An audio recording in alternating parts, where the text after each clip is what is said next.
తాకట్లో ఉన్న బంగారాన్ని విడిపించి ఆ రోజున మార్కెట్ ధర కట్టి మిగిలిన డబ్బును మీకు అందిస్తుంది కొమ్మూరి గోల్డ్.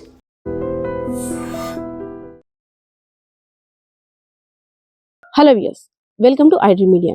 రీసెంట్గా చూసుకున్నట్టయితే ఏ సమస్య వచ్చినా దానికి పరిష్కారం కేవలం సూసైడ్ మాత్రమే అనే కోణంలో ఆలోచించేవారు ఎక్కువైపోతున్నారని చెప్పుకోవచ్చు.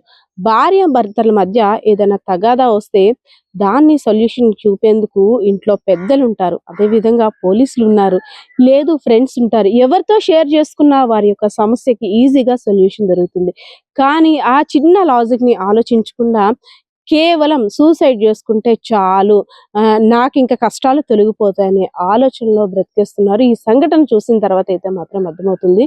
విజయనగరం జిల్లా కేంద్రంలో ఉన్నటువంటి అయ్యన్నపేటకి చెందినటువంటి కృష్ణవేణి, చేతన్ ఆదిత్య ఇద్దరూ కూడా ఇక్కడ దంపతులు.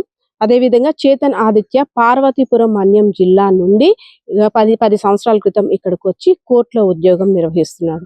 విశాఖపట్నం జిల్లా శ్రీహరిపురానికి చెందినటువంటి కృష్ణవేణితో 6.5 ఏళ్ల క్రితం వివాహమైంది. ఇద్దరి జీవితం కూడా సాఫీగా జరిగిపోయింది. కానీ అనుకోని ప్రమాదం, అనుకోని సంఘటన కారణంగా కృష్ణవేణి తీసుకున్న నిర్ణయం ఇప్పుడు కుటుంబాన్ని రోడ్డున పాలు చేసేసింది. ఎందుకంటే దిక్కులేని ఆ బిడ్డలకి తల్లి అని ఎవరిని పిలుస్తారు, అమ్మ అని ఎవరిని పిలవగలరు? తల్లి లేని లోటునైతే మాత్రం చేసిపోయిందని చెప్పుకోవచ్చు. భార్య భర్తల మధ్య గతంలో గొడవలు అయ్యాయి. సో దానికైతే పెద్దలు కూడా సర్ది చెప్పారు. ప్రతి చిన్న విషయానికి కూడా కృష్ణవేణి చాలా ఫీల్ అయిపోవడం, భర్తతో తగుపడడం అలవాటు అయిపోయినప్పుడు కూడా కృష్ణవేణి యొక్క తల్లిదండ్రులు కూడా అమ్మ ఇలా ఉండడం కరెక్ట్ కాదు, మంచిగా ఉండాలి, భార్య భర్తలు అందులో 2 పిల్లలు కూడా ఉన్నారని చాలాసార్లు వారికి కౌన్సిలింగ్ ఇచ్చారు. కానీ నిన్న ఏదైతే లక్షవారం చేతన్ ఆదిత్యకి ఒక ఫోన్ కాల్, నీ భార్య మరణించింది, మంటల్లో కాలిపోయి బూడిదైపోతుంది అనేసి. అక్కడి నుండి ఎవరైతే చేతన్ ఆదిత్య ఉన్నారో కోర్టు నుండి ఇంటికి వెళ్ళేలోపు 1,00,000 ప్రశ్నలు. అసలు ఎందుకు, ఎలా కాలిపోయింది, ఆత్మహత్య చేసుకుందా, లేదంటే ఎవరైనా హత్య చేశారా, ఏంటి షార్ట్ సర్క్యూట్ అయిందా, లేదంటే గ్యాస్ లీక్ అయ్యి ఏమైనా ప్రమాదం జరిగిందా, ఎందుకు ఇలా చేస్తుంది, నా పిల్లల పరిస్థితి ఏంటి, నా పరిస్థితి ఏంటని 1,00,000 ప్రశ్నలతో ఆయన ఇంటికి వెళ్ళేసరికి ఒక్కసారిగా మంటల్లో కాలిపోయిన ఆ భార్యను చూసిన తర్వాత భర్తకి నోటంట మాట రాలేదు. అసలు ఏం జరిగిందని చుట్టుపక్కల అడగా అప్పటి వరకు కూడా బాగానే ఉంది కృష్ణవేణి. సో పని మనిషి కూడా వచ్చింది, ఆమెతో మాట్లాడింది, చుట్టుపక్కల వాళ్ళతో మాట్లాడింది, వాళ్ళ తల్లిదండ్రులతో కూడా ఫోన్లో మాట్లాడి లోపలికి వెళ్ళింది. ఇంతలోనే మొత్తం పొగలంతా అల్లుకున్నాయి.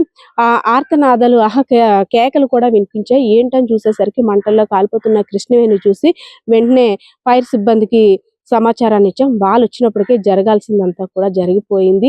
అసలు మా చేతుల్లో ఏమీ లేనట్టు అయిపోయింది, చూస్తుండగానే బూడిదైపోయింది అన్నట్టు, కాలి బూడిదైపోయింది, ఆమె శవం కూడా గుర్తుపట్టలేనంత భయంకరంగా మారిపోయిందని స్థానికులు చెప్పేసరికి ఒక్కసారిగా కృష్ణవేణి తల్లిదండ్రులు అదేవిధంగా చేతన్ ఆదిత్య కూడా షాక్ గురయ్యారు.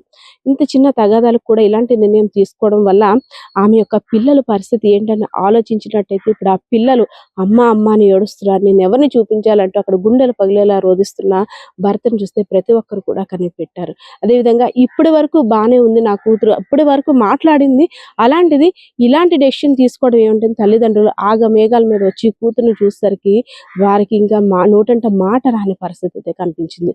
ఎందుకంటే రీసెంట్గా చూస్తున్నాం, ఏ చిన్న ఇష్యూ వచ్చినా సరే, ఏ చిన్న తగాదా అయినా సరే ఒకటే డెసిషన్, సూసైడ్ చేసుకొని చచ్చిపోతే ఇంకే ప్రాబ్లం ఉండదు అని.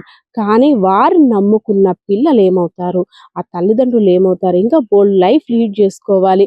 ఆ లైఫ్ అంతా కూడా పిల్లలు ఎలా లీడ్ చేస్తారు, వారికి మంచి చెడులు చెప్పింది ఎవరైనా ఒక్క ఆలోచన ఉన్నట్టయితే ఎవరైనా కావచ్చు, అటు భార్య అయినా కావచ్చు, భర్త అయినా కావచ్చు, ఇలాంటి నిర్ణయాలు తీసుకోవడం వల్ల ఎంత ప్రమాదం వాటిల్లుతుందో, లైఫ్ ఎటుపోతుందో కూడా తెలియని ప్రాబ్లమ్స్ ఫేస్ చేస్తున్నారంటే మాత్రం అది ఒప్పుకోక తప్పదు. సో సంఘటన చూసిన తర్వాత పోలీసులు కూడా సంఘటనా స్థలానికి చేరుకొని అసలు ఆత్మహత్య చేసుకోవడానికి గల కారణం కృష్ణవేణి ఎందుకు ఇలాంటి నిర్ణయం తీసుకుంది, లేదు కృష్ణవేణియే తీసుకుందా, లేదు ఎవరైనా హత్య చేశారా, ఇంకా ఇతరాత్ర కారణాలు ఏమున్నాయా, అసలు గొడవ ఎందుకు జరిగింది, భర్తతో కృష్ణవేణి ఎలా ఉండేదని అనేక రకాల కోణాల్లో కూడా అక్కడ ఉన్న గ్రామస్తుల్ని స్థానికులను అడిగి వివరాలు సేకరించారు. సో ఏదైతేనే కృష్ణవేణి మృతి చెందడం కారణంగా గ్రామం అంతా కూడా విషాద ఛాయలు అనుకున్నాయి. కృష్ణవేణి యొక్క కొడుకు కూతురు కూడా అమ్మ కావాలంటూ ప్రతి ఒక్కరిని అడగడం, ప్రతి ఒక్కరి కన్నీరు తెప్పించే పరిస్థితి అక్కడైతే మాత్రం కనిపించిందనే చెప్పుకోవచ్చు. కెమెరా పర్సన్ బాలకిషోర్తో పద్మ, ఐడ్రీమ్ మీడియా, విజయనగరం. నిజంగా ప్రస్తుతం ఉన్నటువంటి సమాజం దేనికి ప్రయారిటీ ఇస్తుంది? ఆర్థిక సంబంధాల చుట్టూ మాత్రమే తిరుగుతోంది. మళ్ళీ ఎన్నికలంగానే చాలా విరక్తి కలుగుతాను. మంచి అనిపిస్తుంది కదా, లేడీస్ కూడా ఛాలెంజింగ్ జాబ్స్ చేసినప్పుడు చాలా బాగుంటది. ట్రాఫిక్ అసిస్టెంట్స్ గా నియమించిన ట్రాన్స్జెండర్స్ అందరితో సాల్యూట్ చేయించుకుంటున్నారు. ఫుడ్ డెలివరీ ఇవ్వటానికి వెళ్ళినటువంటి డెలివరీ బాయ్ అనిల్ పై కళ్ళ ముందు పెళ్ళండి